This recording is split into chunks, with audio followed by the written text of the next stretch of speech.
Hi, Matt. You ready for tonight?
Testing. We hear you. I Jim can hear Goss you. and Lorraine are in attendees in case anybody wants to move them over.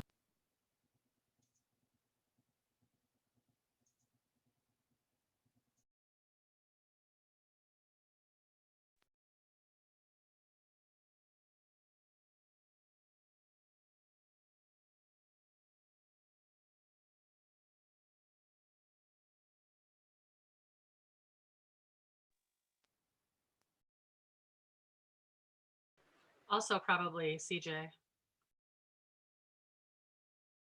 You are correct. And I think Stan will be probably a attendee here in a minute, Stan Harper.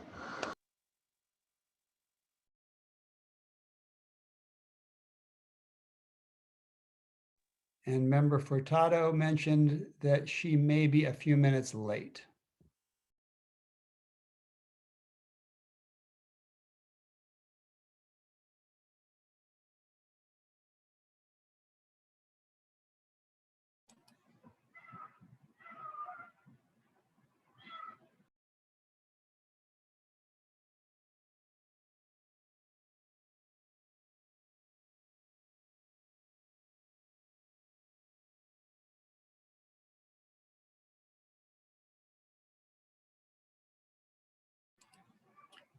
So I'm not sure who's on IT tonight, but whoever it is, we need to move over Cassandra Johnson, Jim Goss, Lorraine Cowart. They're all in the attendees section right now and should be moved over to panelists, please. And if Stan gets logged in, Stan Harper, I think he'll show up as an attendee as well. And then I see Aaron Ammons just joined us as well.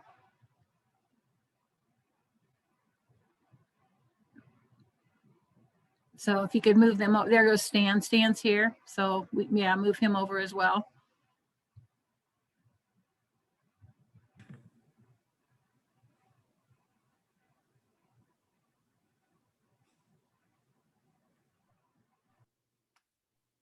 Okay, can you all hear me now? Thank you. All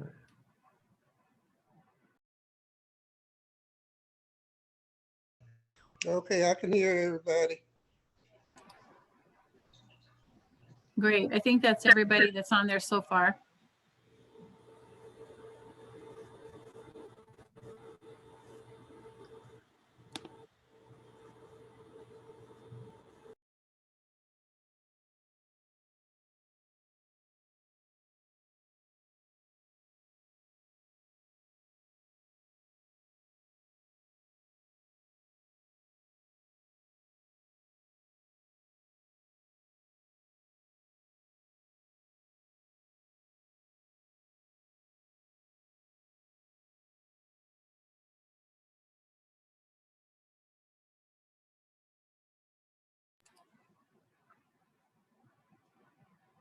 Jim, how many people are over at Brookins?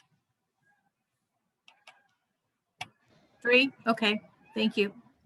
Mr. Goss, myself, Aaron Essery, and Mr. Harper. There's 4.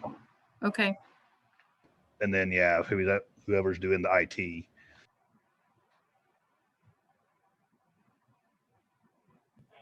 So Goss, Esri, and Harper are physically present at Brookins? Correct. Thank you. Excuse me, y'all.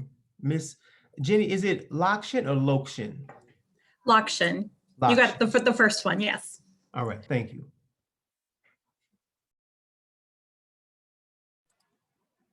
okay, it is 6:30 and I would like to call this meeting to order.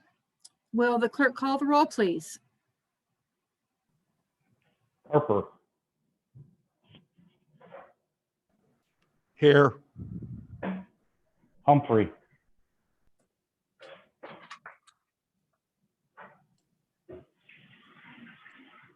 King, Here. McGuire, Michaels, Here.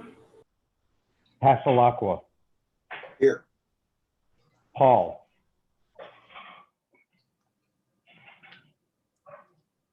Rod, Here.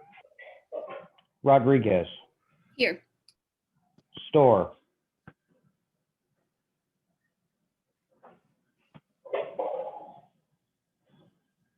Straub, Here. Summers, Here. Taylor, Here. Thorsland, Here. Wolkin,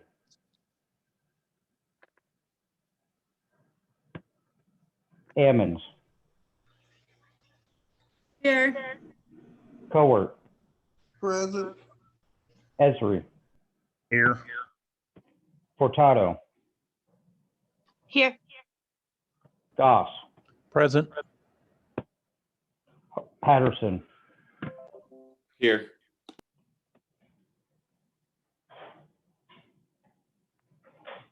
And I just stepped in as well, Jordan Humphrey. thank you.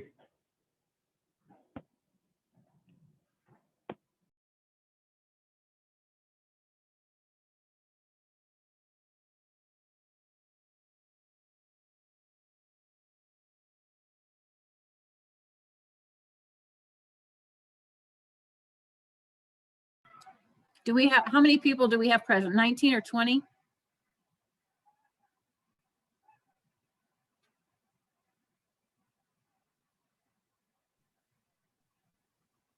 17 present.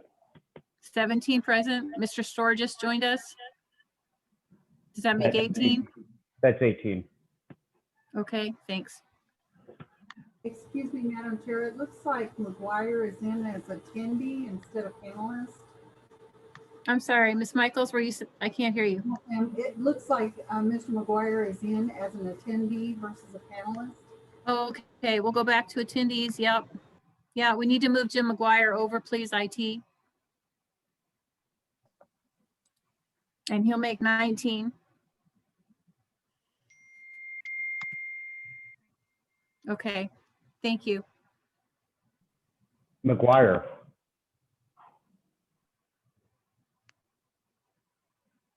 I'm here. Thank you.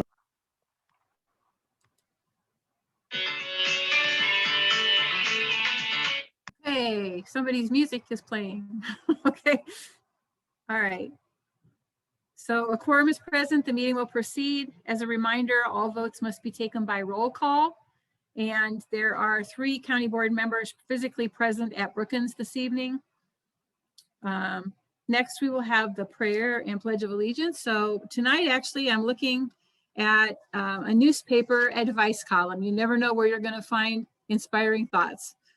When something dominates the national news, it's common to feel highly engaged, but also mostly, if not entirely, helpless. We feel it, but we cannot fix it. So our very normal, healthy impulse is to do something, looking for a place to go. And like any entity with a lot of energy and nothing to do, these impulses start to cause trouble. Namely, we feel we can be tempted to judge, correct, fixate on, fume at, or try to micromanage what we see, or rename it Karen. Our friends, relatives, neighbors, colleagues, that guy behind us in the checkout line. But most of the time, and especially when the impact of the persons we're correcting is negligible, or when the stakes are highly abstract, we risk doing more harm by butting in than by strategic choice to look the other way. Our affectionate ties to others, after all, are the most potent, underrated weapon we have against just about every threat we face as people.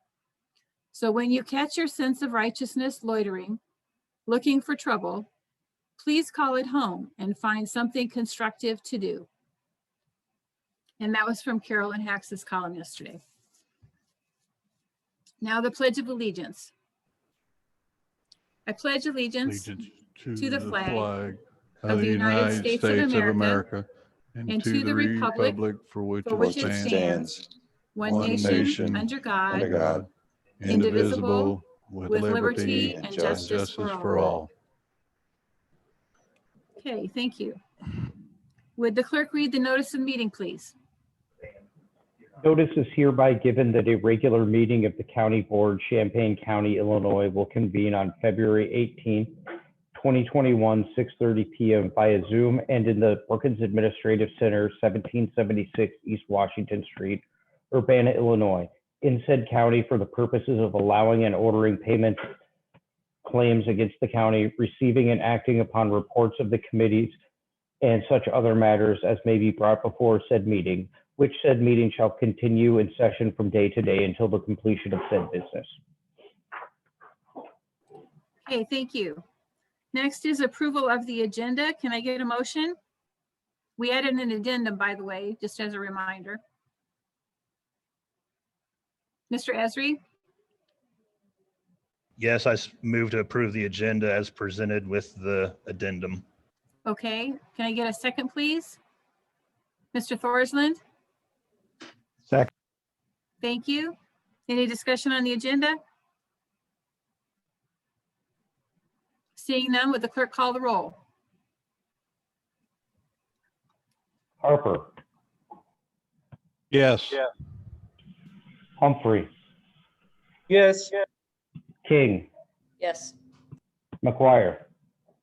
Yes. Michaels. Yes. Passalacqua. Yes. Paul. Yes. Rob. Yes. Rodriguez. Yes. Store, Yes. Straub, Yes. Summers, Yes. Taylor, Yes. Thorsland, Yes. Wolken, Ammons, I don't think Jody's at the meeting tonight. Yes.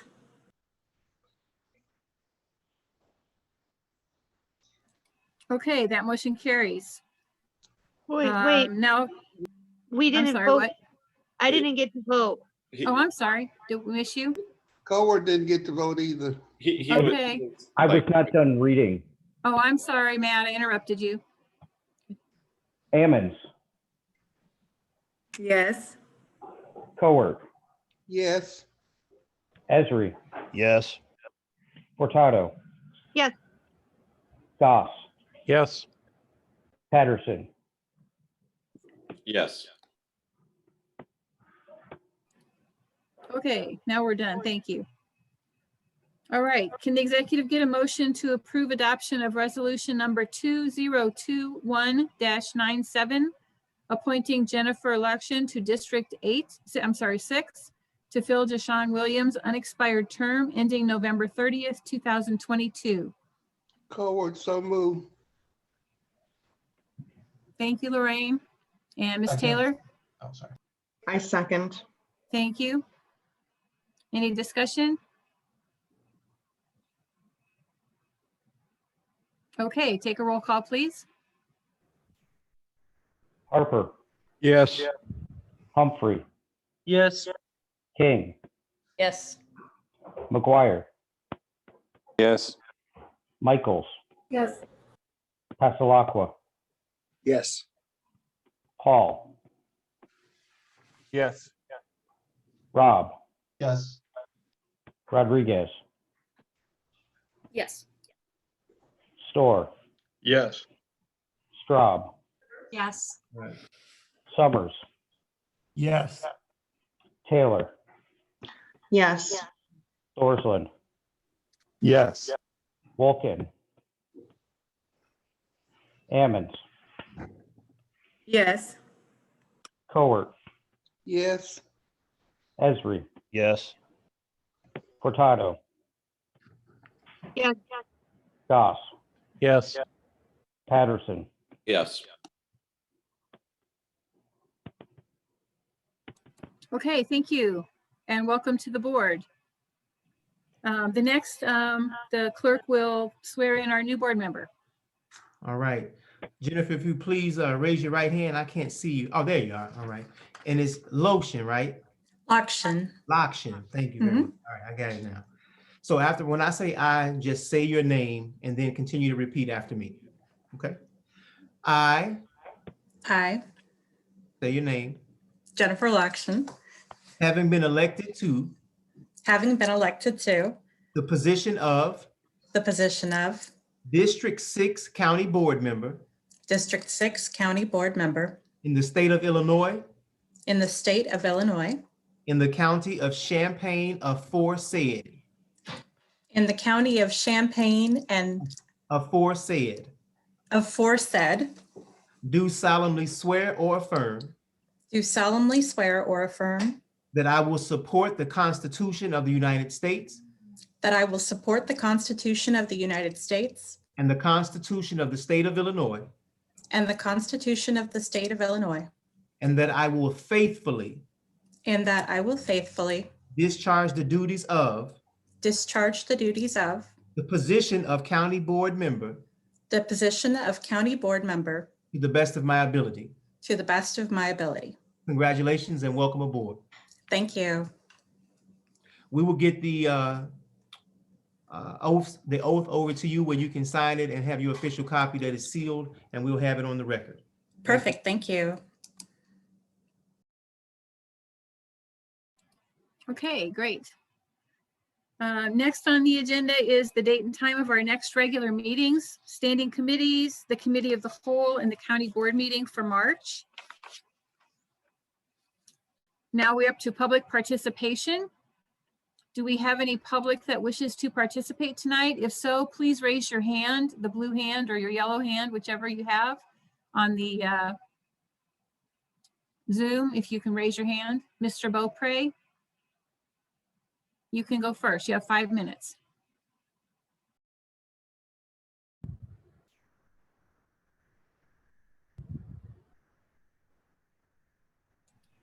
IT, you're going to need to unmute them, I think. Mr. Beaupre, you can speak for 5 minutes when you get unmuted here. Okay, I've got you. There you go. Can you talk?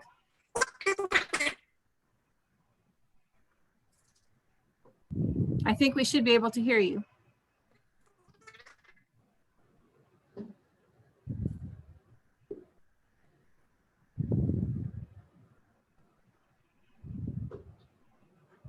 Mr. Beaupre, we can't hear you.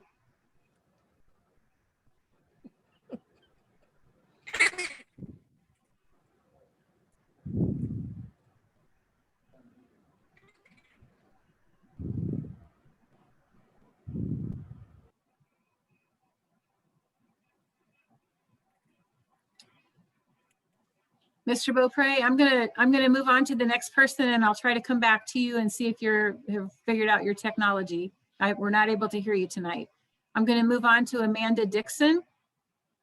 Miss Dixon, you have 5 minutes. If you would like to unmute, you can speak for 5 minutes. Can you guys hear me? We can. Thank you. So my name is Amanda Dixon, and I'm calling from Champaign.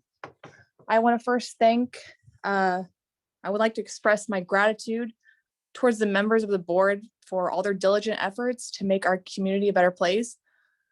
I know from personally speaking with a few members on the board that their motives are purely genuine, and to say that I am appreciative of their candidness and compassion would simply be an understatement. And since we are talking about politics, it is a rarity to be able to find such admirable qualities in an area that is automatically cast as mendacious. So again, I am humbled to say that it is not going noticed. So thank you to the board members. That being said, Ms. Clopel, I want nothing more than to extend these same sentiments to you. But to do so would be undermining my morals, the same morals I feel are what drives my oblige to help others outside my own self-interest. I feel as if you have put our progressive and hardworking board members into a rather uncomfortably despondent position. The fact that you will not terminate Stephanie Juice from her position as Director of Champaign County Animal Control after the sheer number of atrocities that have occurred over the years under her reign is absolutely appalling, unconscionable, and frankly, ma'am, I cannot even comprehend how you even sleep at night. Luckily for you, there is a solution where you actually have the ability to regain the respect you claim your acclaimed position holds. Ms. Klippel, I am calling directly on you to do the right thing, please, to listen to the community and our tireless board members. Fire Stephanie Juice. And that will do me for the evening. Have a great night, everyone. Okay, thank you, Mr. Beaupre. I'm going to try again. I'm going to allow you to talk and see if we can do better this time. Can you unmute yourself and see if we can hear you? Can you hear me now? We can. All righty. I restarted Zoom, so hopefully that fixed it. First off, the usual bad news. My name is Benjamin Beaupre, the citizen representative for the Champaign County Reentry Council, but as usual, I'm just speaking on my own behalf. The COVID numbers were, just terrible. We hit our peak in January, and it was a god-awful mess. And since your last meeting, we had 77,000 plus deaths. Since the beginning of the year, we've had 137,000 deaths from COVID. We're down to about an average, 7-day average of 2,000 deaths a day. We're improving still. The variants are out there, so for the love of God, wear a mask, 2 of them if you can, like they're suggesting these days for the new variants. Socially distance, wash your hands, do all the good stuff, get vaccinated. Hopefully, we're doing so good here where we're at. I can't stress enough how lucky we've been to be in Champaign County during this pandemic. We have been so lucky to have a health department that was on it before the federal government, before the state. They were watching out for folks coming back from China, from making sure the students were safe, making sure they were quarantined if need be.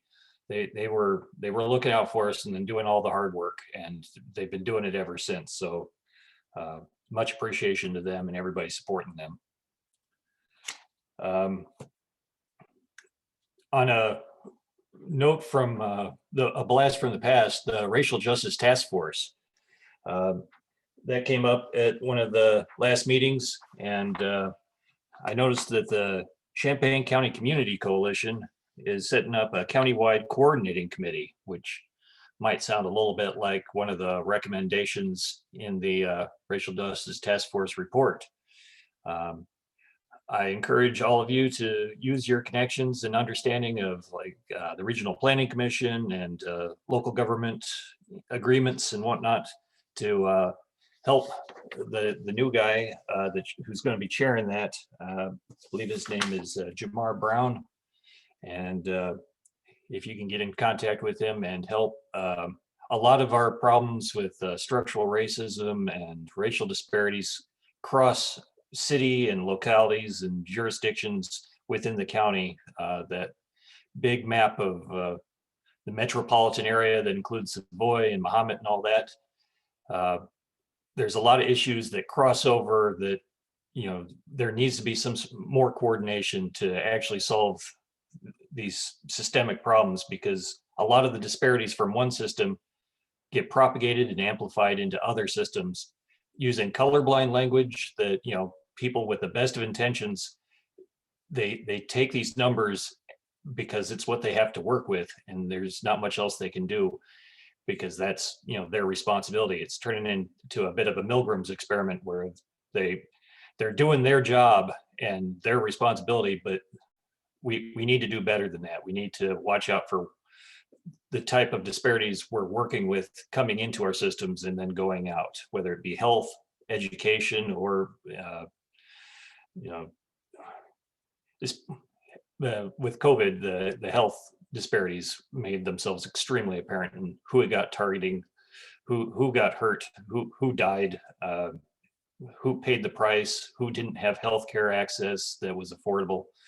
So we know these problems exist, and they keep on showing up on these maps in these same neighborhoods and same communities, getting hit by one system just failing them after another. So if you all could get on that, work with the Champaign Community Coalition to work with the local governments, that would be awesome. Thank you. Okay, thank you. I see Mr. Blount, you would be next. Stan Blount. You're really quiet. Can you hear Stan me? Blount, yeah. Can you hear me? Yes, we can. Okay, I wanted to speak on the whole thing with Dada and Stephanie Jews and everything again. I've worked with the animals for 11 plus years in veterinarian fields, as well as daycare and boarding facilities. And the fact that she was able to euthanize Dada and then put out a memo and say, quote unquote, a euthanasia tech did it, which was a blatant lie. Now she's allowed to get away with it and is allowed to still determine the lives of animals while she's being investigated, while her facility is being investigated, is egregious, inhuman, and just downright wrong. And I used to be in the military, If I was to kill an innocent civilian and lie about it, I would be court-martialed. I would be sent to Fort Leavenworth. This is not okay on any level. She needs to be fired, and something needs to be done about animal control. That is all I have. Thank you. Okay, thank you. Anybody else in the public wishing to speak this evening? Okay, seeing none, we will close public participation. Move on now to the consent agenda. If members of the public would like to continue watching, it would be best to go to our YouTube. And I will now entertain a motion to approve the consent agenda. Mr. Esri? Yes, I move to approve the consent agenda as presented. Okay, Mr. Patterson? Second. Okay. Would the clerk call the roll, please? Harper, Yes. Humphrey, Yes. King, Yes. Lokshin, Yes. McGuire, Yes. Michaels, Yes. Passalacqua, Yes. Paul, Yes. Rob, Yes. Rodriguez, Yes. Storr,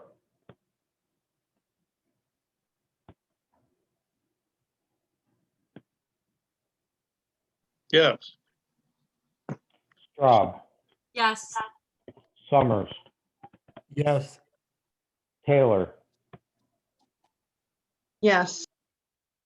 Thorsland, Yes. Wolkin, Ammons, Yes. Cowart, Yes. Esri, Yes. Furtado, Yes. Goss, Yes. Patterson. Yes. Motion carries.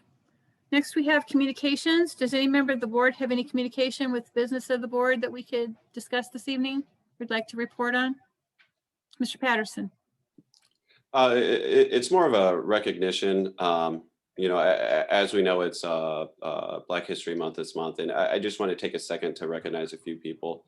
Many of you may know James Burgess in 1972 became the first Black person to be elected to countywide office. Another person to recognize would be Patricia Avery, who in 1996 became the first, she was appointed recorder and became the first Black woman to serve in countywide office. And then in 2020, CJ Johnson, our current treasurer, was the first Black woman to be elected countywide. And also in 2018, Aaron Ammons became the second Black man to be elected countywide in our county's 188-year history, which also in 2 days is our county's birthday on February 20th. And then also very importantly, current longtime county board member, it's hard to research, but definitely one of the longest serving, if not the longest, from District 11, Lorraine Cowart, sorry. Ms. Cowart has served for 36 years. There are currently 6 county board members that are younger than 36, to put that in perspective. And, I think that we should definitely celebrate the service of these individuals, particularly the very long tenure and wisdom of Ms. Cowart.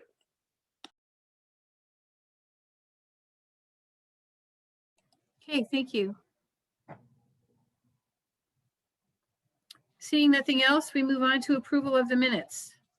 Can the executive have an omnibus motion to approve the minutes for January 14th, 2021, the special meeting, and January 21, 2021, the regular meeting? Mr. Goss? So moved. Ms. Taylor? Seconded. Okay, discussion on the minutes? Seeing none, would we call the roll, please? Harper, Yes. Humphrey, Yes. King, Yes. Lokshin, Yes. McGuire, Yes. Michaels, Yes. Tasalaqua, Yes.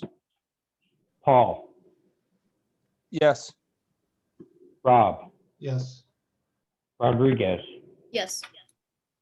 Store, Yes. Straub, Yes. Summers, Yes. Taylor, Yes. Thorsland, Yes. Wolkin, Ammons, Yes. Cowart, Yes. Esri, Yes. Furtado, Yes. Goss, Yes. Patterson. Yes. Okay, motion carries. Thank you. Next is the standing committees. So the summary of action taken on February 4th, 2021 is received and placed on file. Would the elect chair like to make the committee's recommendation regarding item number 1? Yeah, I'd like to entertain a motion to adopt Resolution 2021-71, approving contract for sale of county property located at 504 South Dodson Drive, Urbana. So you're making that motion, Eric, and we're looking for a second. Yep. Ms. King? Second. Okay. Any discussion, please? Well, just from here, there was a memo set out by John Hall explaining why we pulled this off and then put it back on later on for the sale, change in how the deed was being done. Hopefully everyone had a chance to read that if you had questions. And if there's anything further, John is.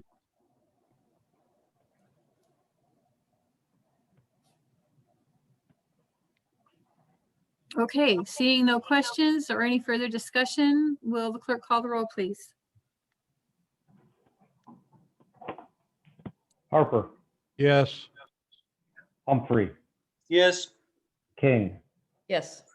Lakshin, Yes. McGuire, Yes. Michaels, Yes. Tasalaqua, Yes. Paul, Yes. Rob, Yes. Rodriguez, Yes. Store, Yes. Straub, Yes. Summers, Yes. Taylor, Yes. Thorsland, Yes. Wolkin, Ammons, Yes. Cowart, Yes. Esri, Yes. Furtado. Yes. Goss, Yes. Patterson. Yes.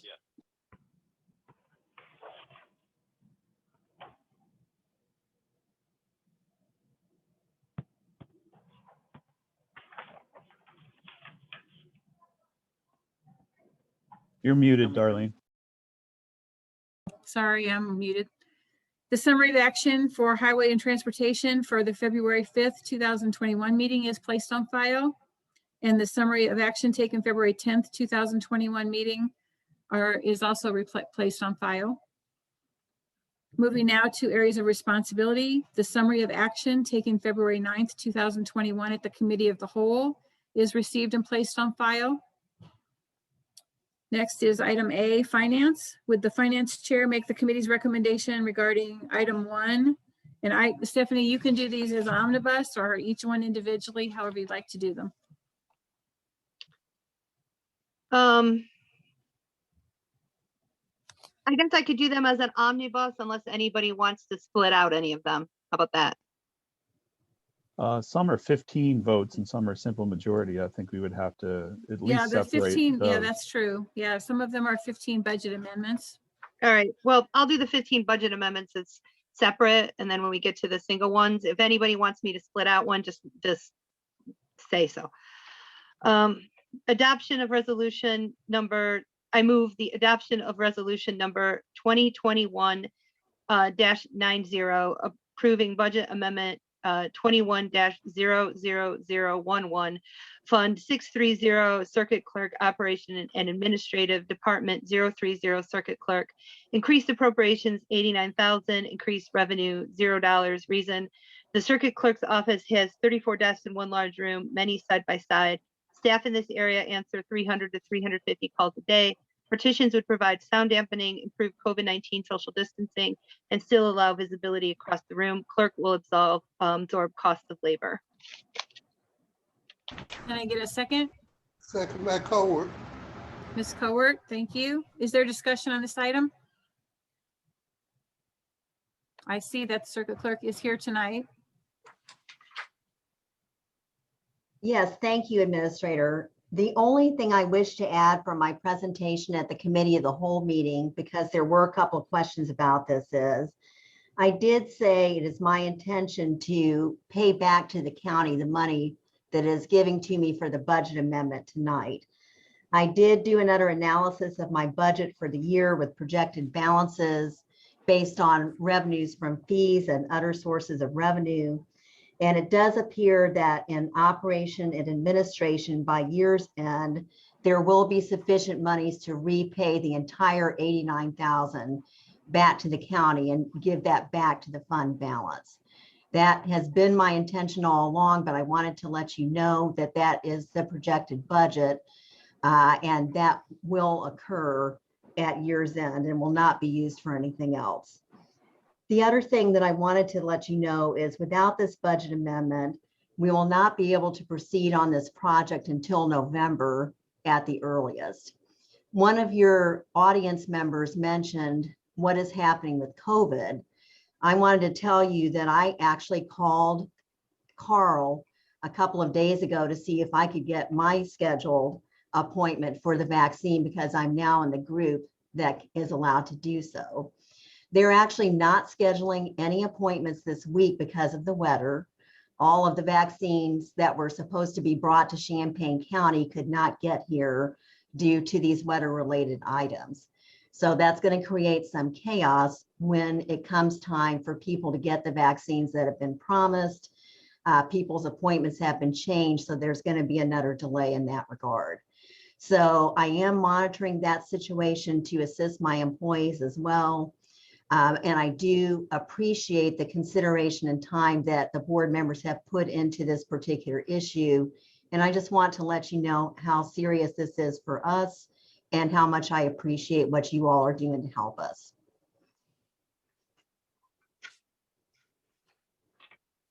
Lacqua.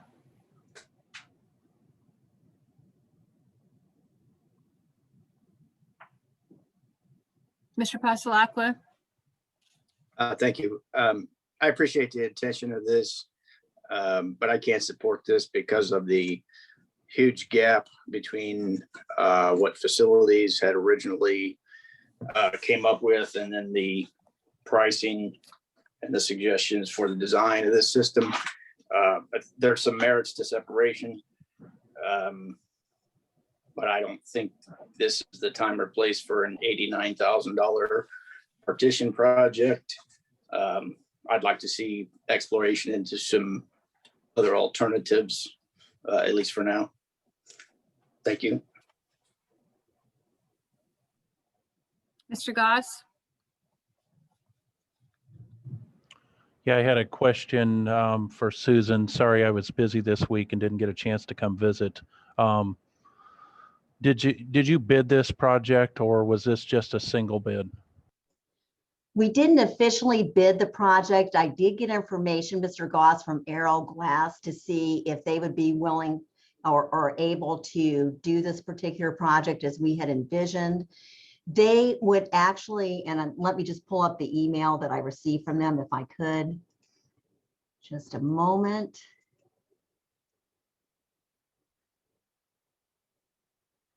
They would have to outsource the frames that would be necessary in order to attach to the current partitions that we have, and then custom build the glass sections to be able to assemble them. They couldn't give a quote without coming out to do the same kind of thing that Stocks did for us in order to give a correct quote. Because it's a custom project, They just said it's going to cost money, but they didn't say exactly what that meant. So that's what I received from them. Nobody else answered inquiries about this, but I don't have any emails to show what the inquiries were. Can I have a follow-up? So did you get back in touch with Arrow and have them come bid it, or you just? I just got that information from them today. Okay, all right, thank you. Thank you for asking. Rob? Did you call me? Yeah, Jennifer. Okay, thank you. I just wanted to say that I really appreciate the diligence and the care that Clerk McGrath took in protecting her employees, and I will be supporting this measure. Mr. Storr, do you have a comment or question? Yes. Clerk McGrath, do the people in your office discuss matters on the telephone that would be considered private or sensitive or possibly embarrassing if there was crosstalk or over conversations overheard from place to place? There are some discussions of confidential matters. There are people, for example, who call in about juvenile delinquency cases or juvenile abuse and neglect cases, all of which, as you all know, are things that have to be kept confidential pursuant to law. There are also people who call in with sensitive information about addresses and locations in orders of protection and other kinds of cases that we have to maintain as confidential. There are also people, frankly, who, as you said, are sensitive about their information just being transmitted as they call in for information about their cases, about different things such as expungement, divorce cases, even small claims. There are people who are sensitive about the nature of their criminal cases. And I think that even though some of those don't have to remain technically confidential, there are individual cases, even within those categories, that require that we maintain their confidentiality. Thank you. Mr. Paul? Thank you. Thank you for your time again and your diligence. My only question was that you said this wouldn't be until November if you could pay for this yourself, which you said you would have the money to do. Would you still do it if the cases of COVID decline? Because, I mean, we're talking about realistically then 10 phone calls a desk a day over an 8-hour period isn't a huge amount of calls to dim sound. So if COVID continues to decline, would you still pay for these in November? If we could spread out the calls in the way that you suggested, Mr. Paul, and I think that's a good question, it would help. Unfortunately, there are some folks who can't participate in the call. So for example, the people that are answering the window where people are coming up with questions can't answer calls because they're answering a lot of inquiries at the window. People who are preparing the appeals can't answer questions because what they're doing is time sensitive. And frankly, thanks to the Supreme Court, is a lot more involved than it used to be in terms of how the documentation is submitted, the indexing, the exhibits, those kinds of things. As people are getting ready for court, as they're pulling files for court, in those files which are not electronic yet, as they're getting things ready for the calendar and other tasks, that makes it harder for them to answer calls too. The only reason I asked because I mean, it sounds like if it's a staffing issue, then, and then for $89,000, that could, over 5 years, that could be 2 people's jobs, to answer phones. Right. These money could go to people in the community opposed to, one contractor putting up glass windows for 2 weeks. Oh, and again, going back to, and a fair question, but going back to the information that we received from our public health district and other folks who have worked with this pandemic and other things that may be coming, Unfortunately, we do know now that there are other strains of COVID in addition to the one that we've been working with now for 11 months. And frankly, there are other pandemic issues to worry about too. When I was on the county board, for example, we were still talking about tuberculosis, which sounds ridiculous in today's world, but back then was unfortunately of the nature of a pandemic issue for us for a while. And even after I joined the state's attorney's office on the civil side, we were talking about different forms of pandemics, which did or didn't happen as the years went by. So no matter what happens with this particular strain of the COVID that we're working with, the fact of the matter is we're going to be dealing, I think, with some pandemic issue, according to CDC, according to the CUPHD and our State Department of Public Health for quite some time. So we're trying to be proactive and not just responsive to something that's going on. And so in answer to your question, Mr. Paul, we're trying to be prepared for other things that may arise as well. Okay, Ms. Furtado, please. Sure. I wanted to mention that I had the opportunity to go on a tour of the space, but then also last Friday, because I'm a nerd, and by nerd I mean historian, I spent a big chunk of last Friday at the circuit clerk's office tracking down a case from the 1930s for a history project article that I'm working on. And so first I wanted to just thank Susan's staff. Everybody I interacted with were amazing and super helpful and went above and beyond trying to help me track down what I needed. But two, I was there for hours looking through these historical records. And I'll say there were moments when it was quiet, and there were moments when it was really loud and actually really hard to concentrate, looking at handwritten records from the 1930s.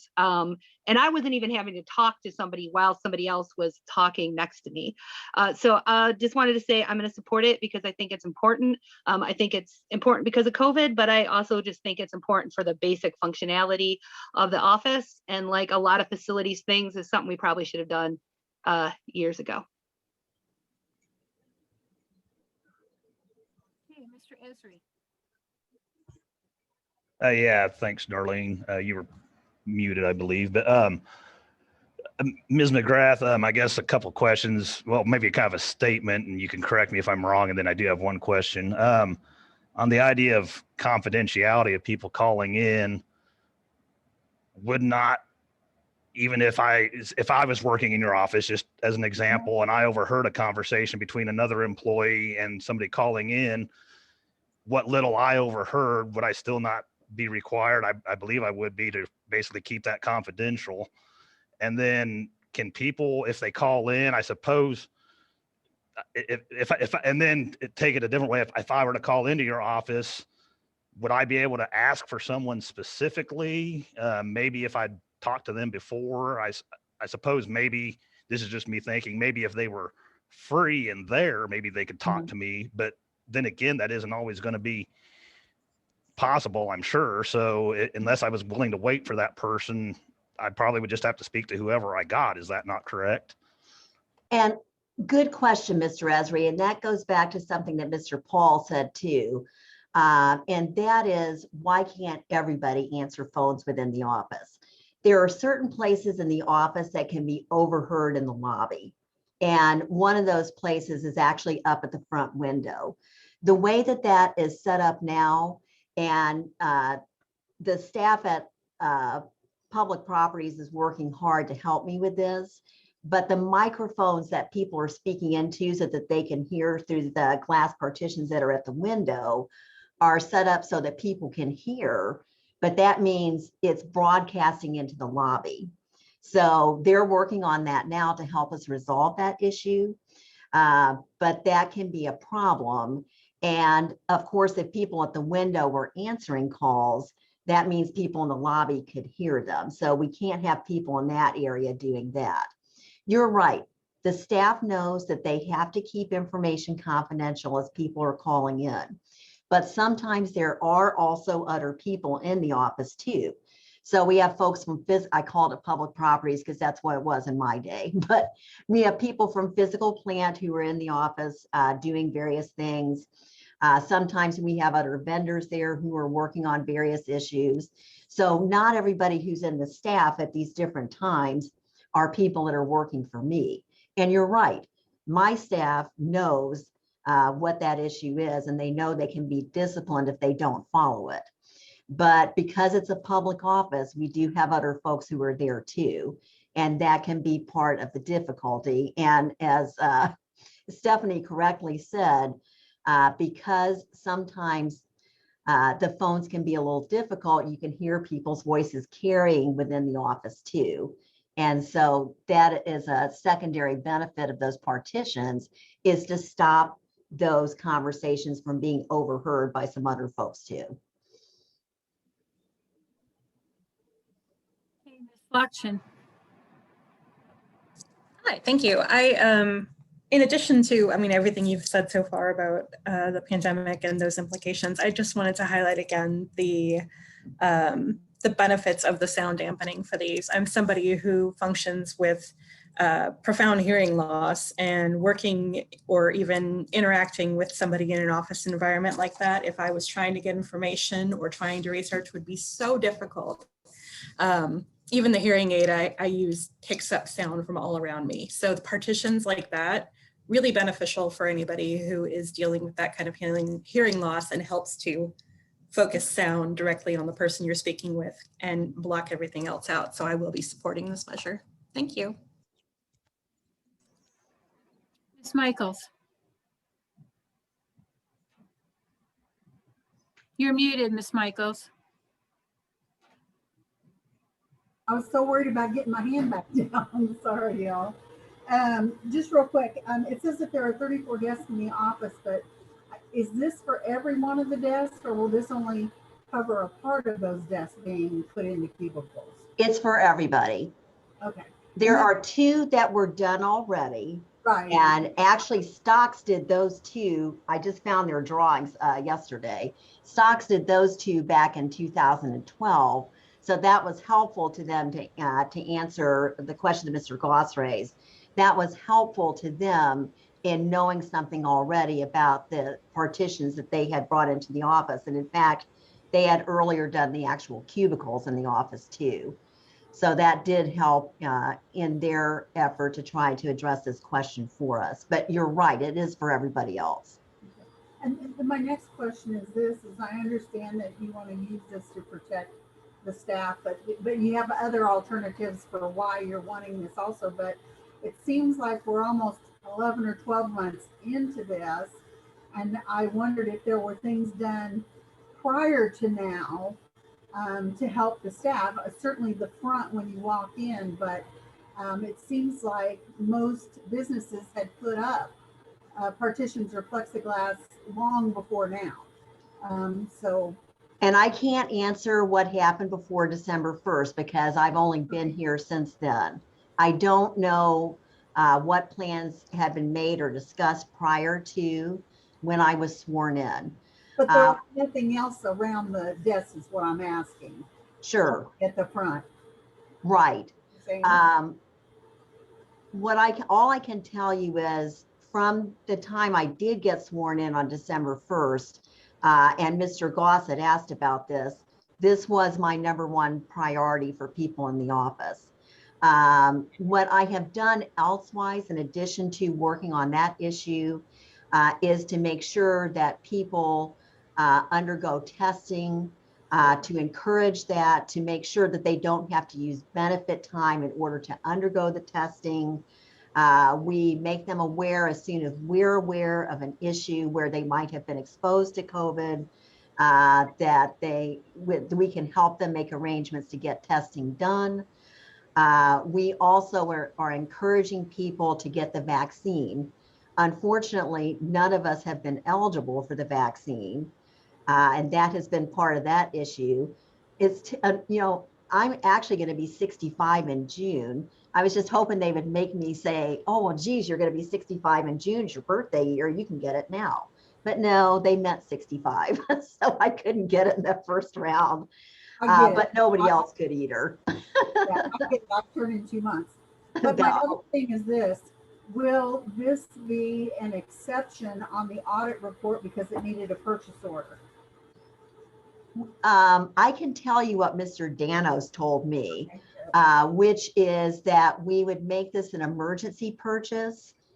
He actually used another word aside from emergency, so I'm sorry, I probably didn't say that correctly.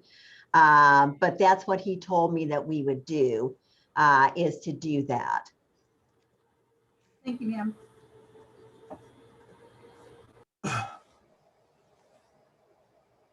Up there he is. George, do you want to go ahead and answer that question? Sure. I think there were two things I discussed with Susan. One was simply that emergency doesn't quite convey the right meaning, and if I'd like to innovate, I would say urgency purchase, which would absolve you from the need for an RFP because of the time sensitivity, but you may still have time to get two competitive bids. It sounds like you also have the option of invoking the state contract. Yes. And thank you for reminding me about that. Stocks does have a state vendor. It's not a favored vendor, but there is a way that you can sign your business up to do business for the state of Illinois that gets you into the state purchasing pool. And once you're in the state purchasing pool, that does create that exception to the vendor bid issue that George was just talking about. So if you're a state vendor, I can contract with them without having to get other competitive bids.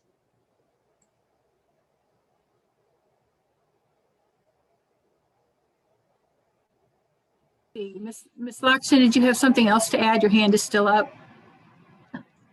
Okay. Mr. Pasalakwa, did you have something else to add? Yes, Susan, I would like to just come out and say thank you and congratulations for taking the initiative to send your people to get testing if you felt like they needed to. As you'll hear later on in the meeting, I don't know why every department hasn't been doing that already. Your employees all have insurance and the ability to go. And so I applaud you very much for being a leader. Thank you. You're making a very compelling argument based on the security and the sound and so forth. I'm so much so I'm not sure how the office ever functioned before. I think it did.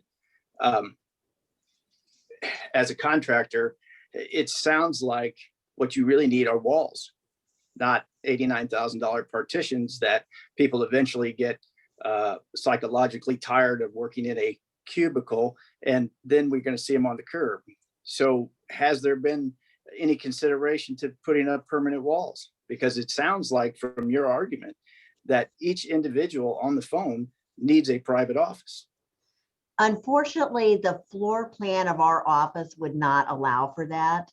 And I'm sorry that everyone didn't have the opportunity to come and see what it looks like, but with the weather such as we've had, I know that's been very difficult. And frankly, the other problem is for you, which I didn't have to deal with when I was on the board, yay, is the Open Meetings Act. And I didn't want there to be a violation of having a whole bunch of folks here and then somebody call us out and say, gee, you know, you guys were supposed to follow the restrictions of the act. But unfortunately, we can't do more private offices within the space we have. What we do have now, and this is an excellent question, we do have a private office for 2 of the supervisors, not the third one. We have a private office for the person who is now serving as office manager. And then I have an office and the chief deputy has an office. But with the floor space that we have for the remainder of the office, there's just not enough room to make that many. So in court services, you're exactly right. They have some offices like that, so that not everybody is out on the floor of the office. And if we could do that, heck, I'd love to do that. But we just don't have the room. Sure. Once again, I appreciate your leadership. There's a lot of this I can get on board with. Sure. It's not timely for me as a board member to approve $89,000. I would probably be more receptive if there were some more options, maybe every other desk. Because if we shielded every other desk, in essence, we would be shielding every desk. I'm not an advocate of going cheaply, but I know the timelines didn't work out and so forth. And quite honestly, it seems somewhat rushed. Hopefully and thankfully, we seem to be trending in the right direction. And once again, I can't tell you how impressed I am that as a leader that you have recommended to your staff to go and get testing, because in my mind and as a business owner, I have done the same thing, and that's what we should have been doing all along. I know some departments have. I don't know. I can't speak for all of them, but thank you for your input. I appreciate your time, Mr. Paslakwa. Even if we don't agree on how to resolve the issue, I appreciate your questions. Ms. Furtado, did you have something else? Yeah, I just called a question.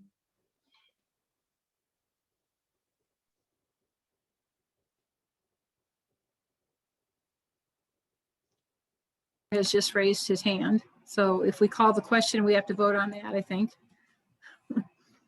Are we fine with letting Mr. McGuire speak? I'd just like to recuse myself from the vote again.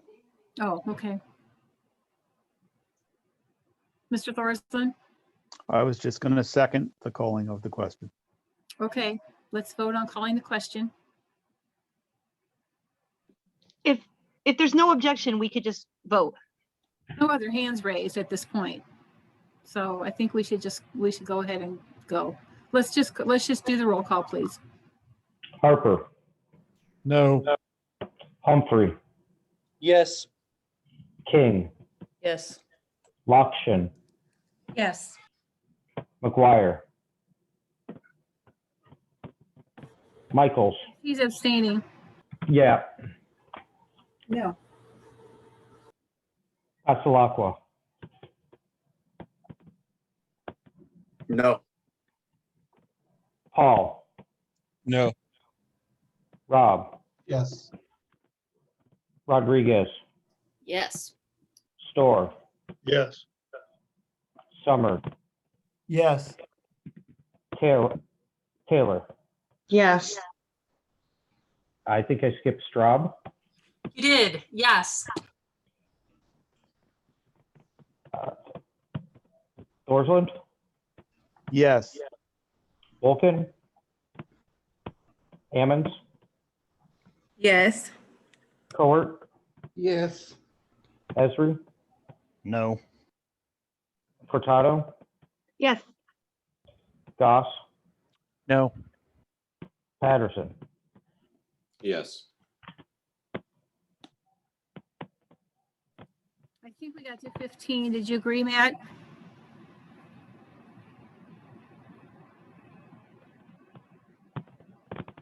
I have 4. You have 14 yeses? Correct. Okay, then the motion did not pass. Okay, I move the adoption of resolution number 2021-91 approving budget amendment 21-0007, Fund 091, Animal Control Department 247, Animal Warden Services, increased appropriation 16,077, increased revenue 0. Reason, transfer from fund balance to cover the cost of van conversion was originally budgeted in fiscal year 2020, but the conversion was not complete by the end of the year.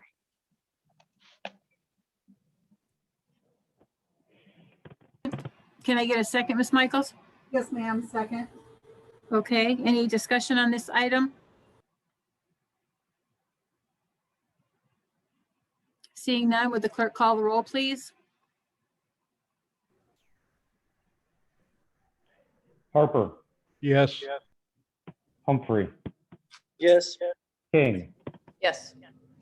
Lakshan. Yes. McGuire. Yes. Michaels. Yes. Pasalakwa. Yes. Paul. No.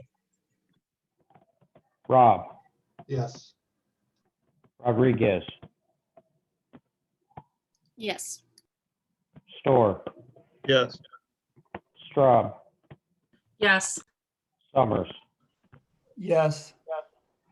Taylor, Yes. Thorsland, Yes. Wolkin, Ammons, Yes. Cowart, Yes. Esri, Yes. Furtado, Yes. Goss, Yes. Patterson. Yes. Motion carries. Thank you. All right, so I guess I should probably keep these separate because there's a reason none of them are on consent. So That's fine. I move the adoption of resolution number 2021-92, authorizing the county executive to assign mobile home tax sale certificate of purchase permanent parcel number 29-051-0019.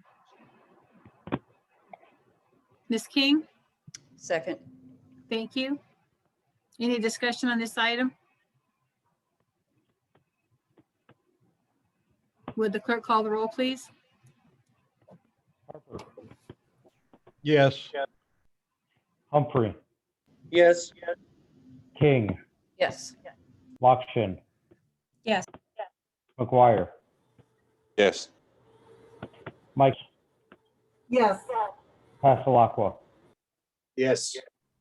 Paul, Yes. Rob, Yes. Rodriguez, Yes. Storr, Yes. Straub, Yes. Summers, Yes. Taylor, Yes. Thorsland, Yes. Wolkin, Ammons, Yes. Cowart, Yes. Esri, Yes. Furtado, Yes. Goss, Yes. Patterson. Yes. I move the adoption of resolution number 2021-93, abating certain taxes hereto levied to pay the principal of and interest on various outstanding bonds of the county of Champaign, Illinois. Mr. Esri, would you like to second? I second the motion. Any discussion?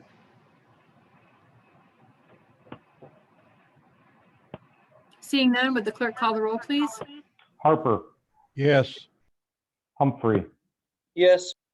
King, Yes. Lockshin, Yes. Fire, Yes. Michaels, Yes.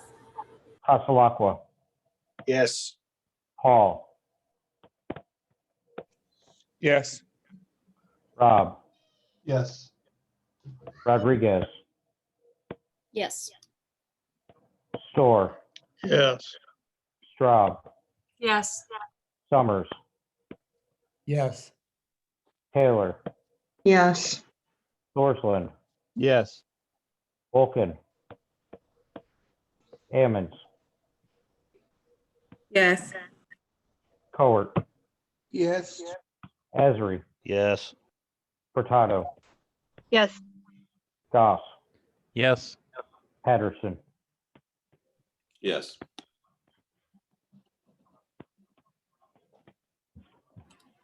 Thank you. Motion carries. Stephanie, I move the adoption of resolution number 2021-94, approving contract with Gallagher Benefit Services, Inc. for employment, health insurance, and related benefits broker consulting services. can I get a second? Mr. Summers, Second. thank you. Ms. Michaels, Yes, ma'am. I have an issue with the resolution and the way it's stated. In the third paragraph, it states that the Labor Management and Health Insurance Committee was part of this, which is not correct. It had nothing to do with it. And so therefore it does not need to be in the resolution. Actually, we weren't even appointed until the consent agenda was approved tonight. So therefore, we didn't even have the authority on this. The other thing is last week I asked for comps of, at the very least, the comps of the 3 people that were brought in to do the interview. I have not seen that. And I really have a problem with that. So also in the narrative, it is nowhere mentioned that this committee was even brought into the information or asked to look things over or have any part of this agreement and resolution that's being brought forward. So therefore, with my name as part of a liaison to this committee and saying that I had a part of picking this out, I will not support this, ma'am. I apologize, but at this point, that's kind of the way I feel. So, yeah, usually the county board members are part of the selection committee. It does not include the entire labor management health insurance committee. However, there are other members as well that don't do the selection. It's a subcommittee, basically. Mr. Storr? Thank you. I was wondering if if the resolution could be amended to accommodate the objections of Ms. Michaels. Or if it had to be, or if it was time sensitive.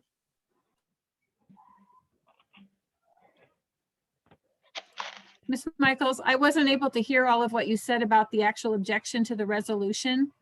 Can you repeat that, please? Yes, ma'am.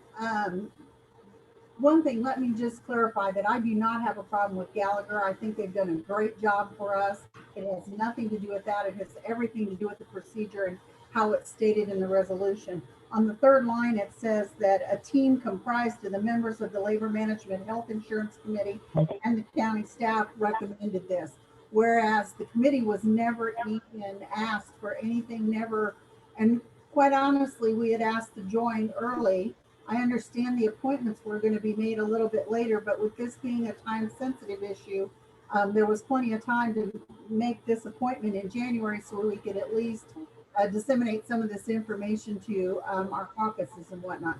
So I personally take umbrance with the fact that the Labor Management Health Insurance Committee is listed in the resolution as being part of the committee that approved Gallagher.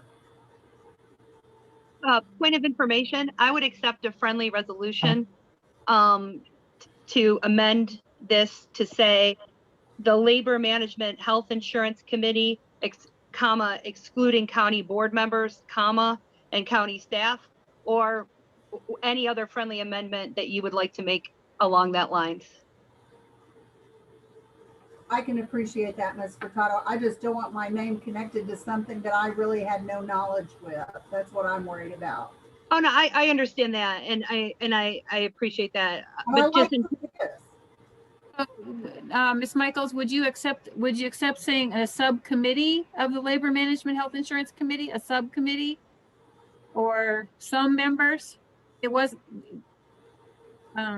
wasn't all of the members. The county board members were not the only other ones that were not in the selection committee. So could we put some members of the Labor Management Committee or a subcommittee? You can put staff and the county exec, because that's exactly, as you look at the members, that's who it was. No, it was the labor man. There was an FOP representative. There was an AFSCME representative. There were other people. The auditor was on the committee. Well, and I understand that, but once again, I had asked to see the comps last week, also just the last 3 for everybody to get that, and nobody had any of that information either. I don't know how the other person on the committee feels. I take a friendly amendment. I don't have a problem with that, but I want to make sure we're very clear at who actually sat in on the interviews and made the recommendation to the board. So I'll amend my friendly amendment to say comprised of some members of the Labor Management Committee, health, after committee, excluding board members, I don't remember who seconded it, but if whoever seconded it is fine with it, we could just do that without a vote. And I appreciate that. It's just unfortunately we have a committee named exactly the way it is in the resolution. That's all. So I thank you, ma'am. Mr. Summers, I think we're seconded the motion. Or do you accept that as a friendly amendment? Yes, I do. Okay.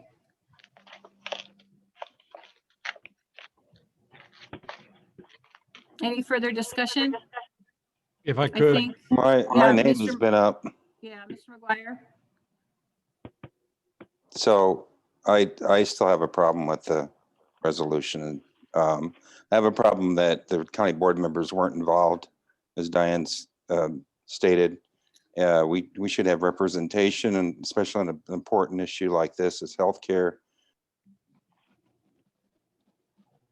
And the documentation that she requested, or that we needed, the comps, weren't provided as required or should have been, so we could make a informed decision.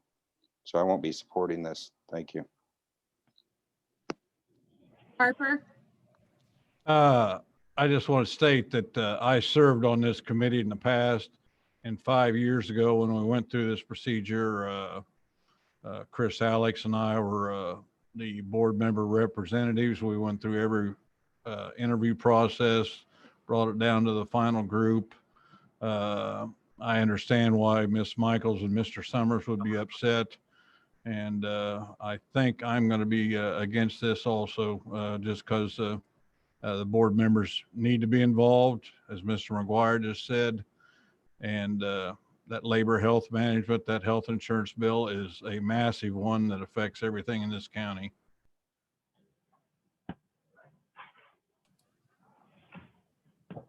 Okay, any other discussion?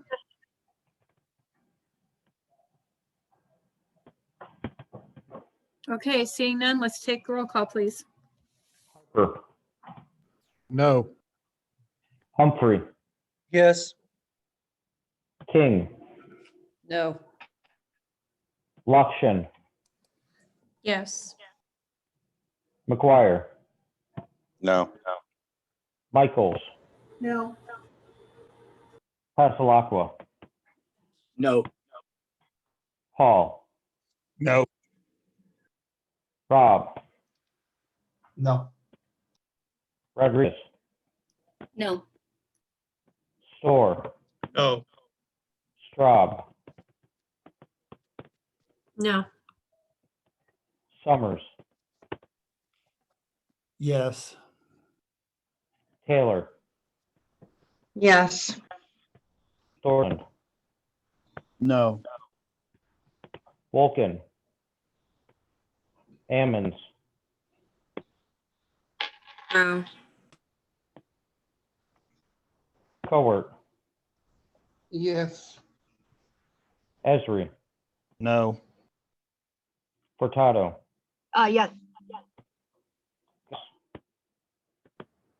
Yes. Patterson, No. Motion does not carry. Stephanie, would you like to make your next motion? Darlene, you're very, very hard to hear. I'm sorry, I think I'm backing up from my computer. I'll get closer. Okay, I don't believe that carried. Adoption. No, it did not. Adoption of resolution number 202195, authorizing an acceptance agreement between Champaign County and Illinois State Board of Elections for voter registration state commit 2021. I move that motion. Can I get a second? Coward, second. Ms. Cowart, thank you. Any discussion on this item?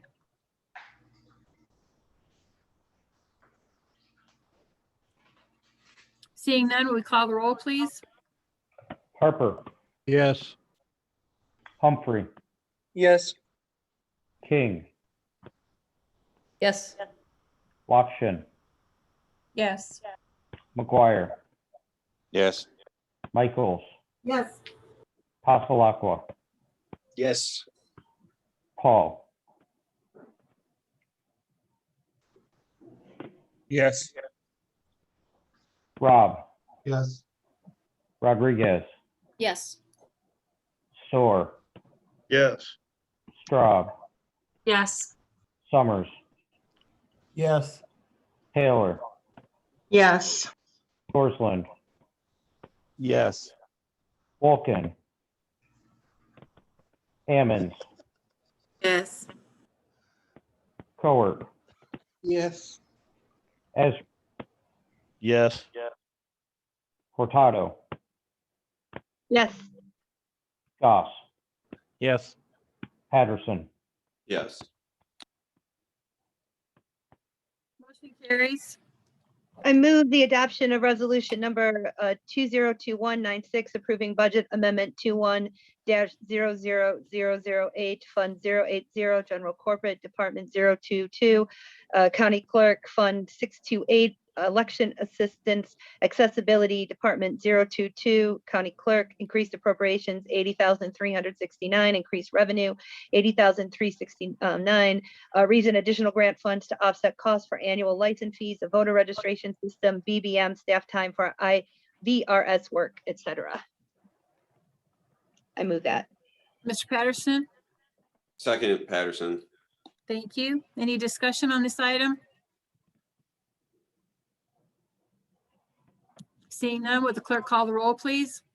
Harper, Nope. Humphrey, Yes. King, Yes. Lockshin, Yes. McGuire, Yes. Michaels, Yes. Passalaqua, Yes. Paul, Yes. Rob, Yes. Rodriguez, Yes. Storr, Yes. Straub, Yes. Summers, Yes. Taylor, Yes. Torsland, Yes. Wolkin, Ammons, Yes. Cowart, Yes. Esri, Yes. Hurtado, Yes. Goss, Yes. Patterson. Yes. Motion carries. Thank you. Number new business. We're down to new business. Items A and B are both the auditor office items, and the auditor is here tonight. If there are questions, we can take them as an omnibus motion or separately. Can I get a motion?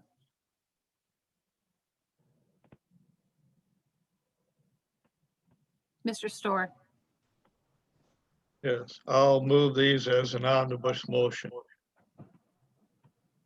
Okay, adoption of resolution number 2021-98, authorizing payment of claims, and adoption of resolution number 2021-99, authorizing purchases not following purchasing policy. Can I get a second? Mr. Thorsland. Second. Thank you. Any discussion on these items? Ms. Michaels? Yeah, just really quickly, for Mr. Daniels here, I noticed that we're still a little bit negative on that workers' comp fund. Do you know when that'll come out of the overdraft? Maybe this summer or something? You're you're referring to the first item. Yes. No, Tammy would be the one who would know when that transfer funds would occur. I know why it happened. I was just kind of wondering about when it would come back to positive again. Thank you. You're welcome. Mr. Storr, did you have a question? Yes, I noticed that item number E requires 15 votes. The others, I think, are simple majority. Is that going to be a problem? No, that's fine. We're just doing omnibus for A and B, so we can do those Oh. together. Oh, my mistake. Seeing no further discussion, would you call the roll, please? Harper, Yes. Humphrey, Yes. King, Yes. Lockshin, Yes. McGuire, Yes. Michaels, Yes. Passalaqua, Yes. Paul, Yes. Rob, Yes. Rodriguez, Yes. Storr, Yes. Straub, Yes. Summers, Yes. Taylor, Yes. Thorsland, Yes. Vulcan, Ammons, Yes. Cowart, Yes. Esri, Yes. Furtado, Yes. Goss, No. Patterson. Yes. Motion carries. Thank you. Item C is from the sheriff's office, and the sheriff is here tonight. If you have questions, can I get a motion for adoption of resolution number 2021-100, approving application for, and if awarded, the acceptance of the Illinois Department of Transportation distracted driving grant? So Mr. moved. Passalacqua. Okay, can I get a second? Mr. Goss, Second. any discussion? Ms. Rodriguez? Thank you. Yes, I have a question for the sheriff. Really, that came up in my research preparing for this vote. I was curious if police policies are posted anywhere on the website. I could not find that. Is that the case? They are not posted? I'm not sure of what you're referring. Okay, like police departmental policies. As far as our policies and procedures? Yes, that's right. No, I don't believe they're posted online. Okay. All right. I look forward to scheduling a time with you to talk about that and also your complaint process. Thanks. Sure. Does that have something to do with the grant? No, as I said, this is something that came up in my own research process that I wanted to just ask, and it's useful for the public to know. Okay, any other questions for the sheriff? Okay, seeing none, let's call the roll. Harper, Yes. Humphrey, Yes. King, Yes. Lockshin, Yes. McGuire, Yes. Michaels, Yes. Passalacqua, Yes. Paul, Yes. Rob, Yes. Rodriguez, Yes. Storr, Yes. Straub, Yes. Summers, Yes. Taylor, Yes. Thorsland, Yes. Vulcan, Ammons, Yes. Cowart, Yes. Esri, Yes. Furtado, Yes. Goss, Yes. Patterson. Yes. Motion carries. Thank you. Next is item D, adoption of resolution number 2021-101, authorizing the county executive to execute an intergovernmental agreement for employee COVID testing. And I would just like to say here that it likely will not necessarily be an intergovernmental agreement with the university. It will likely end up being a contract with OSF. So, but it could involve all the different partners. Can I get a motion? Mr. Passalacqua.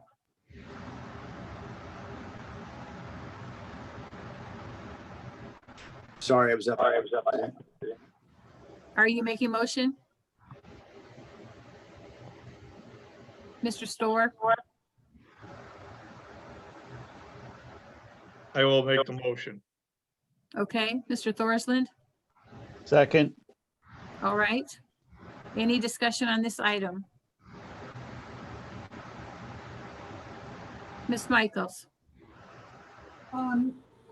Madam Chair, the information that we received about this potential was with the university, and now I think you've said that it probably will be with OSF. Are we still talking the same dollar amounts? Because it seemed like we were taking, I mean, they doubled the price on us is what they reported in the newspaper, and I really don't want to support something that somebody else that has like employees and staff is going to get half the price for the same product. So what I can say is that all of the logistics have not yet been worked out, that the county, the proposal tonight is that we do research and enter into some sort of agreement. And then there's a second item on the agenda coming up for the budget related to that. The cost will likely is still also negotiable. How many employees will take the testing is also negotiable, and where the location and how the test will be given is negotiable.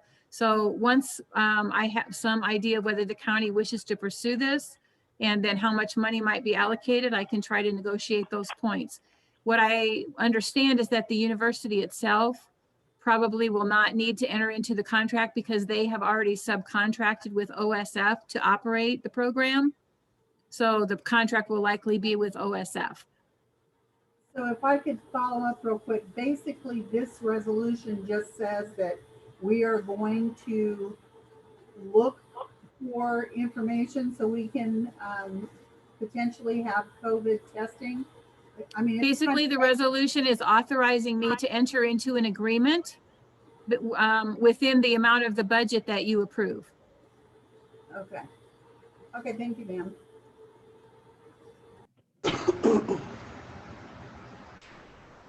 Stephanie? Yeah, one second, let me try to lower my hand. So I want to say, wait, I'm hearing a weird echo of myself, but I'll try to ignore it. So Dana, I think that's a really good question. So what I'll say is, so I just think for clarity's sake, just because OSF is administering it, it's still the university test. So that's the first question I have from Darlene, correct? Yes, it's the university saliva test, yes. Yeah, so it's just a matter of who would actually be the signer because OSF is administering it for the University of Illinois, but it wouldn't change what test it is. It's not like we're shopping for a different test. I mean, what the question is do we want to participate in the university's testing protocol, which they have offered and extended to other agencies outside of the university? So I'll just be blunt. I worked really hard to put this on the agenda, the money side of it, on Thursday. I thought I had a pretty good conversation with Mr. Goss about it. I am not wedded. I want us to be able to have a coherent conversation about this as a body and take an actual vote on it. In terms of the dollar amount, this is the full landscape of employees. So all employees, including RPC, for 8 weeks of once a week testing, based on my understanding from people that I've talked to of what the actual cost would be. I don't think that I would say that that's probably the outer perimeter of the cost. It's possible it'll come in slightly less, but if I'm just going to be blunt, if you know the University of Illinois, that's not probably the case. And then second of all, it is unlikely that all employees would have to be tested. So for example, a wide swath of the sheriff's office has already received the vaccine. And so them having to get screening tests as compared to tests if they're symptomatic would probably not. But I thought that it made the most sense to ask for the full landscape of employees. But I just want to be clear on this. I just wanted to put it to the board for discussion in terms of the details of the dollar amount in particular. I don't want it to come across that I'm wedded to this proposal. I wanted to have some sort of coherent way that we could talk about this, unlike last week where we just had no coherence. So that was my motivation for this. I think we are lucky as a county that we have this sort of very rapid, very reliable testing where you find out literally like 8 hours later the results in some cases. So I thought that it was an offer that we should consider as a body, but I'm open to talking about the parameters of it.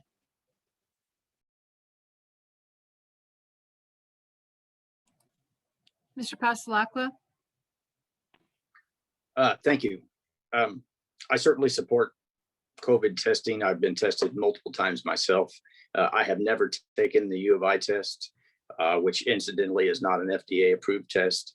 I have taken swab test, and the majority of the time I've gotten my within 8 hours as well. I can't support a resolution that commits $140,000 because I see it as a duplicate service.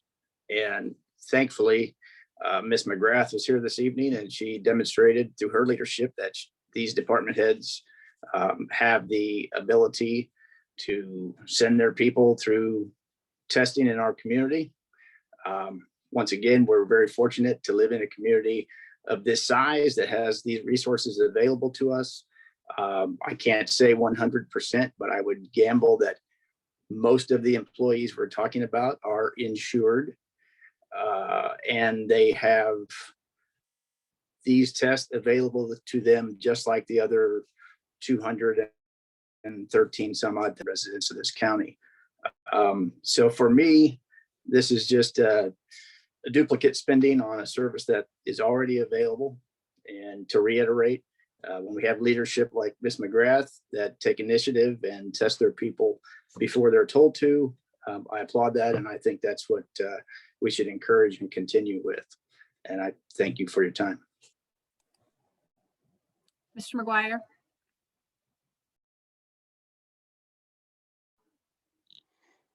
Okay, well, let's discuss a little bit.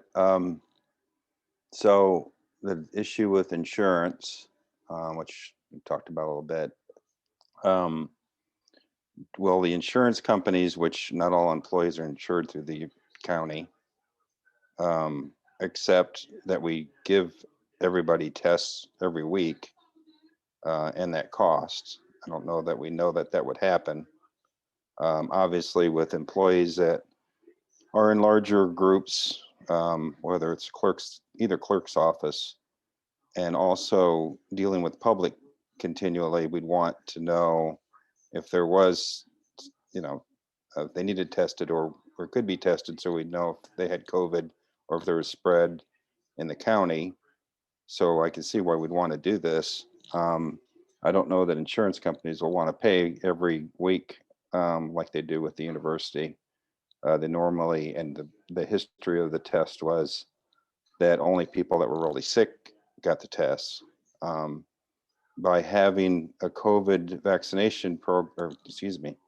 COVID testing program, it would encourage staff to have to get the tests when they might not want to do that with their own insurance. So I think those are a couple of issues to determine or think about. The next step probably has more to do with the money, but when I looked at this list, Excel file we got last week, well, Stephanie Wright has included all the employees. There's a wide swath of people, including people over 65. Right now, they're vaccinating people actually younger than that have comorbidities. But large parts of our organization, the circuit clerk's office will be eligible for COVID or vaccines. Sheriff office was listed. RPC Head Start also have been listed as either able to take the vaccine. I think the number that is actually left to be tested is quite a bit lower. I would want to know whether the test is actually going to cost $20 or $10 a person. If it was $20 a person at 200 people a week, that's $2,000. Even if you doubled that, that's $4,000. Sorry, it is $4,000. You tested for a month or 2 months. I don't think you'd see more than $50,000 or $60,000. So those are the questions I kind of have and the observations that I have. Thank you. Ms. Furtado, did you want to say something else? Yeah, no, I think I wanted to say that I think all of Jim's points are good. And like I said, I just wanted to have some sort of starting amount dollar figure. I will also mention that when I put this forward, I spoke at length with this to Tammy, and I told her that whatever she thought in terms of where we should fund it from, in terms of general fund. But one thing she did mention, this is all from the general fund. One thing she did mention, and I just wanted to mention this to the board, is we do have $82,000 in contingency funds that are budgeted in our budget. So that's, I will say that I do feel as if, based on, I've been trying to follow the federal legislation on COVID relief, and the amount that is currently written into the bill that it's working its way through Congress for our county is pretty substantial. So it does seem like there's a good chance that we might be able to recapture some of this money. I definitely think that this is the outside parameter of how much money we would need to do 8 weeks of testing. And I would fully anticipate that any money that we didn't, that's why I wanted us to then come back in April and see where we were. And then at that time, like, we could decide to move the money back to the fund balance that we don't expend. I did want to just mention one really brief thing, is that I believe that the Illinois rapid saliva test for COVID-19 did receive FDA emergency use authorization back in August. I wanted to mention that. I remember I watched the press conference when they announced it. And while we were talking, I went and looked up online, and it was back in August that they did receive emergency use authorization from the FDA. So I did want to mention that. Michaels? Yes, ma'am. On the resolution, this is just my night for resolutions, I guess. On the resolution, in the 5th paragraph, it says, whereas the County of Champaign wishes to enter in an agreement with the University of Illinois for county employees. Would that change with the idea of maybe OSF doing it? I don't know if this would still be correct with the new information that you have.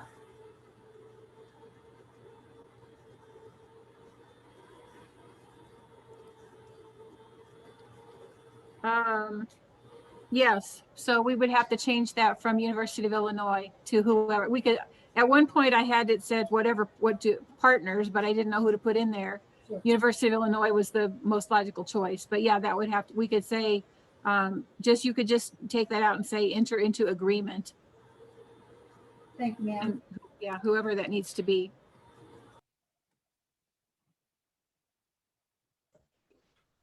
Mr. Humphrey? Yeah, I definitely, I mean, I appreciate this conversation. I really do. I think the fact that we're talking about the saliva test U of I has been doing all this time.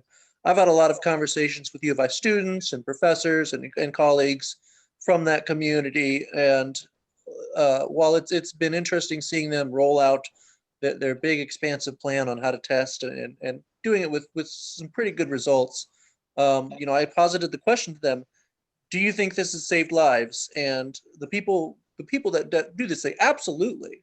The ability to test so many people so quickly has been a lifesaver for our community.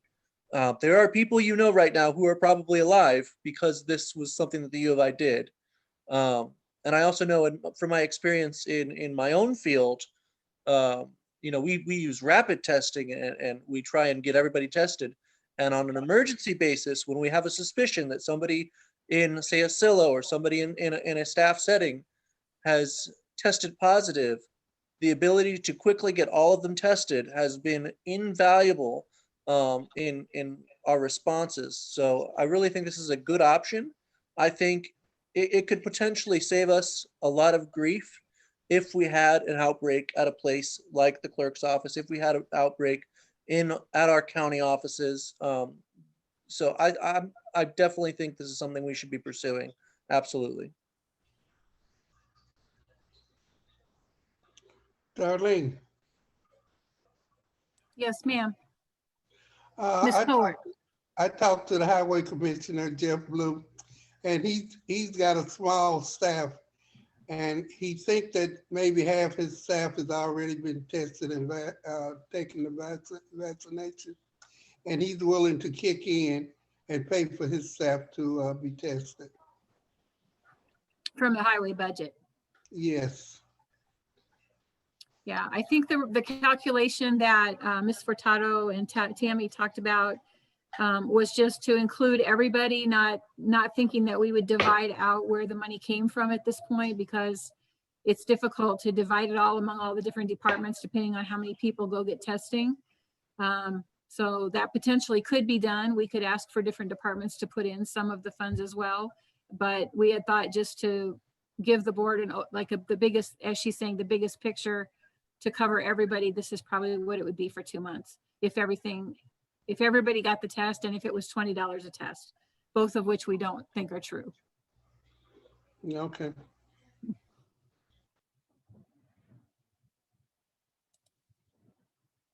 I believe that we can do the test for less than that because our staff are considered essential workers, and the cost for essential workers is $10, not the 20.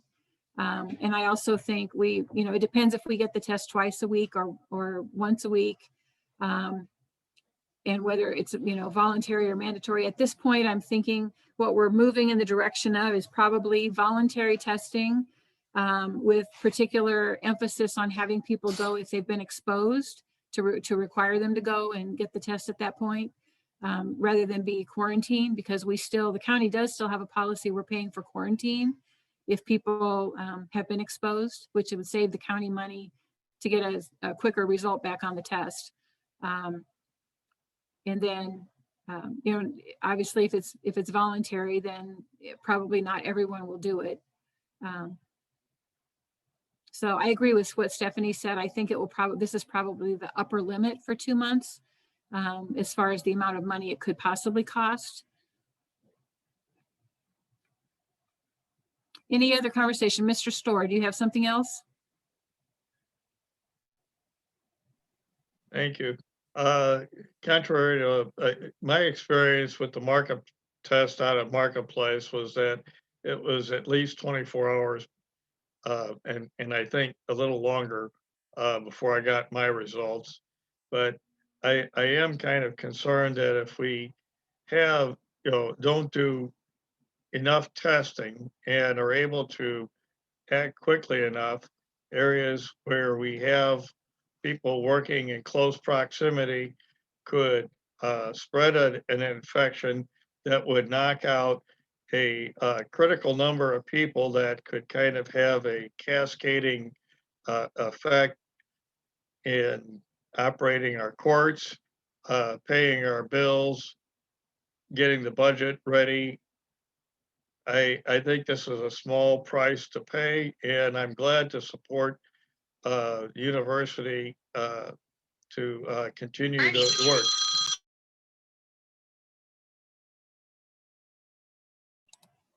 Mr. Passalacqua, did you have something else? I had a question. You had made a comment about an employee that maybe had exposure could test out of quarantine. And my understanding from public health was you cannot test out of quarantine. Am I wrong in assuming that? You can come out of quarantine if you have a negative test, yes. Thank you.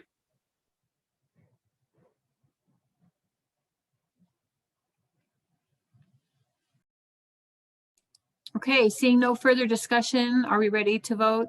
I think what we're voting on, actually, based on what Ms. Michaels noted, which is true, is that you're authorizing an agreement to execute an agreement. We're taking out the word intergovernmental.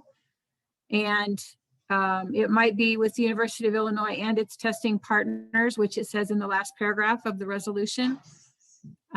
We don't, because we're not sure exactly who all we might have to sign contract with, but probably OSF at this point. Is that okay with Ms. Furtado? And I think Eric, you seconded. Okay, thank you. Could we have a roll call, please? Harper, No. Humphrey,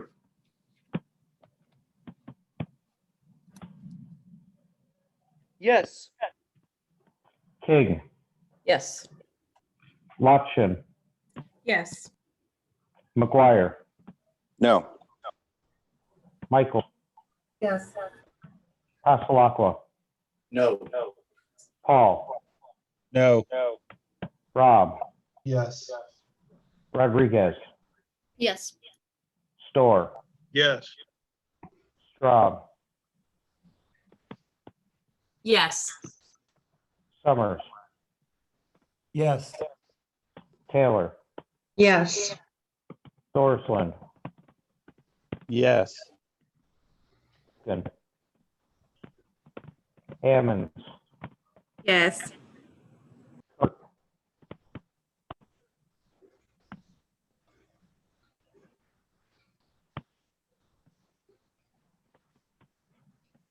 Didn't Esri, hear- Yes. Furtado, Yes. You forgot Coward. Cowart, Yes. Goss, No. Patterson, Yes. Carries. Moving on to adoption of resolution number 2021-102, approving a budget amendment for 21-00012, Fund 080, General Corporate, Department 075, General County, increased appropriations $140,000, increased revenue 0, reason appropriation for employee COVID testing. Can I get a motion? Ms. Furtado? I move. Okay, second, Ms. King? Second. Okay, discussion on this item. Mr. McGuire? I'd like to make an amendment that the testing be once a week and the total value be $64,000. That's 400 people, once a week for 8 weeks. There may be more people than that, but obviously we won't spend through the $64,000 in the first 2 weeks or first part of the month. So that's my amendment. Thank you. We need a second for the amendment. Ms. Furtado? Jim, Jim, would you be at all amenable to moving it up to to 70,000? Because my proposal was already for once a week, and I do want us to have a little bit of give, because I do think one thing that's really important, and the county would work with the epidemiologists over at CU Public Health, is that where we do I think once a week is totally fine. But then if there is exposure in a particular office, say in Susan's office, then like how it is at the U of I right now, is then those people might actually test 3 times a week for a couple of weeks or 10 days, just to make sure that like that flexibility to have that little bit extra in case we need to do that. So if you could meet me at 70,000, I would accept your proposal. As long as it stays at once a week, I will do 70,000. Okay, I'll totally accept that, Jim. Okay, you're considering that a friendly amendment? Yeah, but we'd need whoever seconded it would also. Yeah, who was the second on that, Mary? You were the second, I think, Mary. Yeah, okay, that's accepted. All right, so we're looking at a $70,000 allocation appropriation. Mr. Goss? Oh, sorry. I thought you had your hand raised. Sorry, I was going to second the amendment. Okay. Any further discussion? Okay, let's take a roll call vote, please. Harper, No. Humphrey, Yes. King, Yes. Lockshin, Yes. McGuire, Yes. Michaels,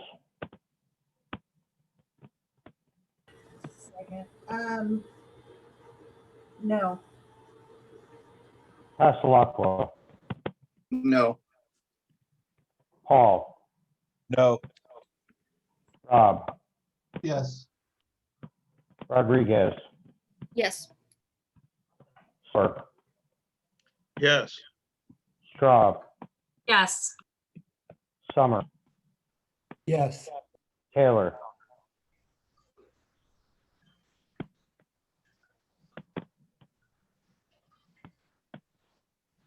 Taylor, Thorsland, Yes. Wolf, Hammond, Yes. Cowart, yes, Esri, No. Furtado, Yes. Goss, No. Patterson, Yes. And it looks like Leah Taylor's having, looks like she just got logged back in. I think she was having technical issues. Yes, I was, sorry. Taylor, We're voting, Leah, on the Amendment. item E. Yeah. My vote is a yes. Okay, I think that makes 15. So the motion carries. This is a budget amendment, which requires 15. Is that what you got, Matt? correct. Okay, thank you. Motion carries. All right. Next is item F, the adoption of resolution 2021-103, setting the Champaign County 2021 apportionment plan number of districts and type of districts. Can I get a motion? Mr. Goss. So moved. Thank you. Mr. Thorsland. Second. Thank you. Any discussion on this item? Seeing none, please call the roll. Harper, Yes. Humphrey, Yes. King, Yes. Lockshin, Yes. McGuire, Yes. Michaels, yes, Pasalakwa, Yes. Paul, Yes. Rob, Yes. Rodriguez, Yes. Storr, yes, Straub, Yes. Summers, Yes. Taylor, Yes. Thorsland, Yes. Wolkin, Hammond, Yes. Cowart, yes, Yes. Furtado, Yes. Goss, Yes. Patterson, Yes. Okay, motion carries. Thank you. Do we have any other business to bring before the board this evening? Ms. McGuire. Yes, I'd like to revisit the insurance vote. I'd like to understand what the status of it is going forward. As a no vote, I think I could bring the vote back up again, depending on what the outcome will be. I can tell you that the contract expires the 1st of May and that the county has gone through a formal RFP process. I'm not sure what the legalities are of us not accepting. I don't know what the legalities are of that. I'll have to check into that. Ms. Michaels? could we at least get the information on the comp scan? That would make a huge difference. At least. What is it? I'm not sure what information you're asking. I'm sorry. I've been out of. Okay, you had 3 presentations. Yes, you wanted to see the scoring? You wanted to see the scoring of them? I would just like to see why we chose the one over the other 2. I think that's just kind of due diligence in the process. And that would help a lot. And then we could bring this back up, next month pretty easily. I don't know how the other people feel about it, but to me, we didn't have anything to compare it to. Okay, so yes, I think in Debbie Heiser's memo, she talked about the process. There was a scoring process to choose the top ones we interviewed. And then there was a scoring process to choose the top 3. So of the top 3. So yeah, we did have some scoring questions and scores. I knew the So- system was good, but we just didn't see the finalists and why, when they came to make their presentation, why that finalist was chosen. That was Okay. my question. You want to see the criteria that were used to make the scoring? Decision on the last. Okay.